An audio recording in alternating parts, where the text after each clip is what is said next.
Muito bem, nós vamos agora para o nosso estudo que estamos fazendo na carta que Paulo escreve a Tito.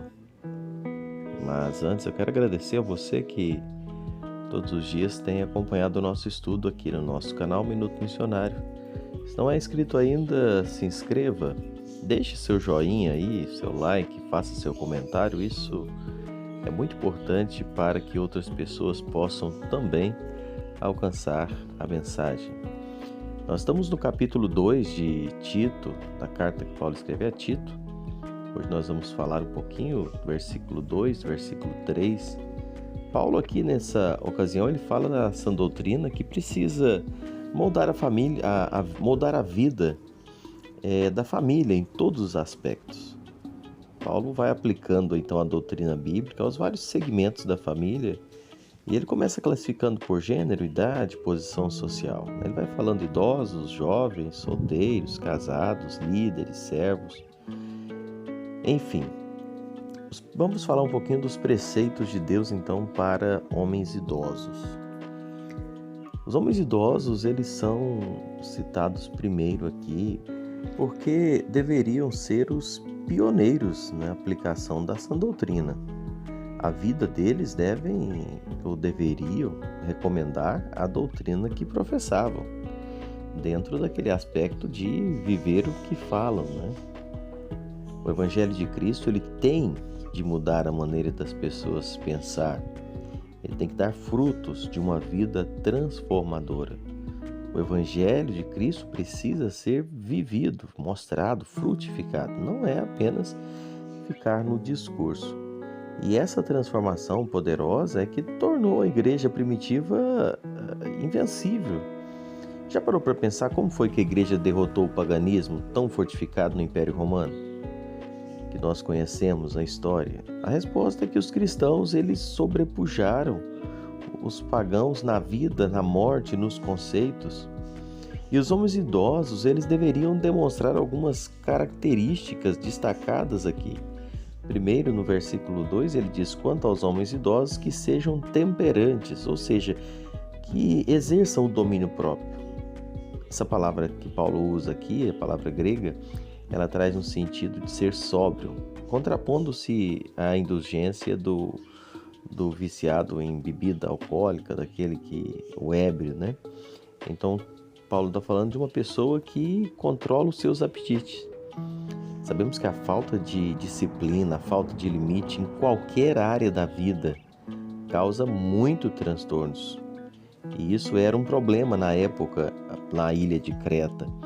E o uso imoderado de vinho na época causava muitos transtornos lá naquela ilha, e inclusive na comunidade cristã da ilha. Então Paulo usa esse exemplo e fala: olha, os homens idosos, eles precisam ter domínio próprio, ser temperante.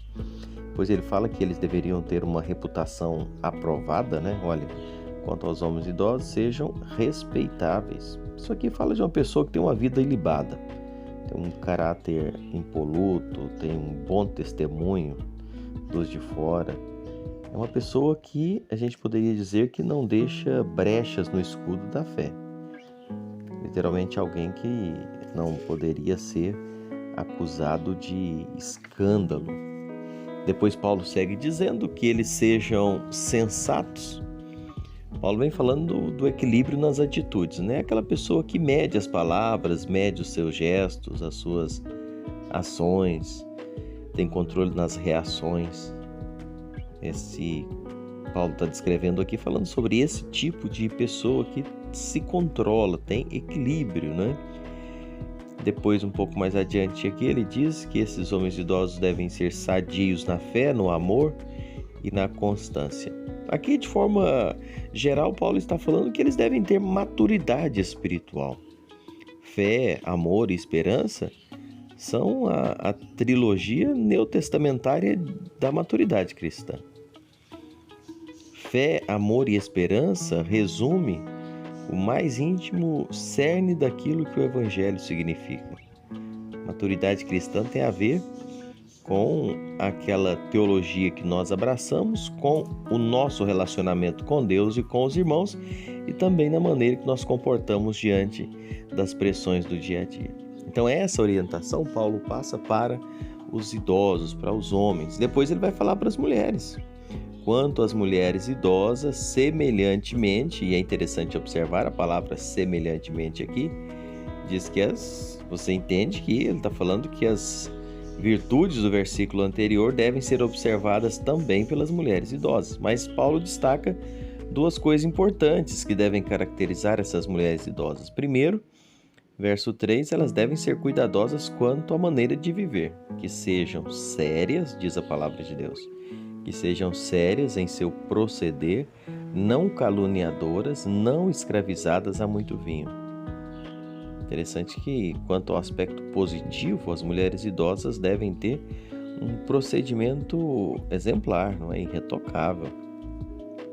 A idade avançada as torna mais responsáveis. E Paulo também fala do negativo, né? Que essas mulheres idosas deveriam evitar o pecado da maledicência. Palavra grega usada aqui para descrever caluniadoras. Não sei se você sabe, mas essa palavra calúnia, caluniadora, significa, e a palavra que Paulo usa aqui é a palavra diabolos. Isso mesmo, o diabo é o patrono das pessoas que vivem se entregando à calúnia, à fofoca, à maledicência. Sério isso? Muito sério. E a pessoa precisa pensar nisso, não é? Diabo é um termo apropriado, uma vez que a maledicência, ela é diabólica, ela tem a sua fonte, a sua origem num caráter diabólico. Então as mulheres idosas não devem falar mal pelas costas, ser boateiras, fofoqueiras. Nada é mais pernicioso para a vida da igreja do que o pecado da língua, né? Tiago diz: a língua é fogo e veneno. A língua fere, destrói e mata. Está em Tiago 3, você vai ver lá.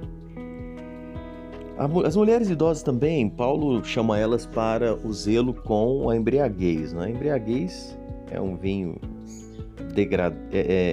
a embriaguez com vinho, que era o problema na época, é um vício degradante em todas as pessoas.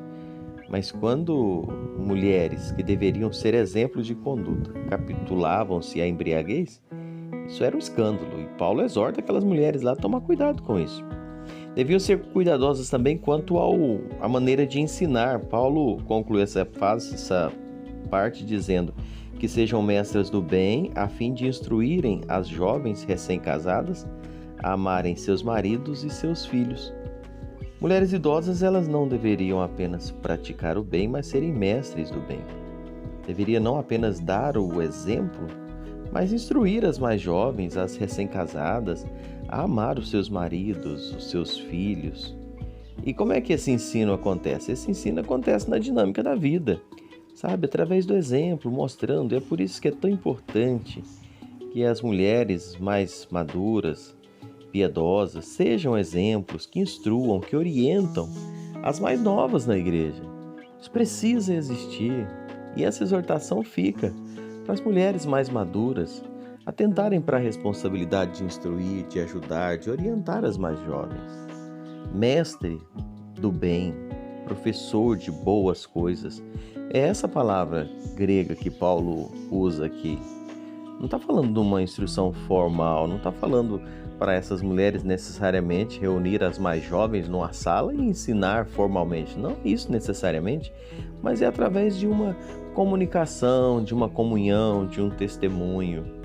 É preciso construir pontes de comunicação entre idosos e jovens, sabe? Porque há um aprendizado, há um crescimento assim, e é essa orientação que Paulo traz. Nosso estudo de hoje vai ficar aqui sobre o comportamento dos homens e mulheres mais idosas no seio da igreja e da comunidade, e tudo isso para a glória de Deus. Deus te abençoe. Até o próximo encontro.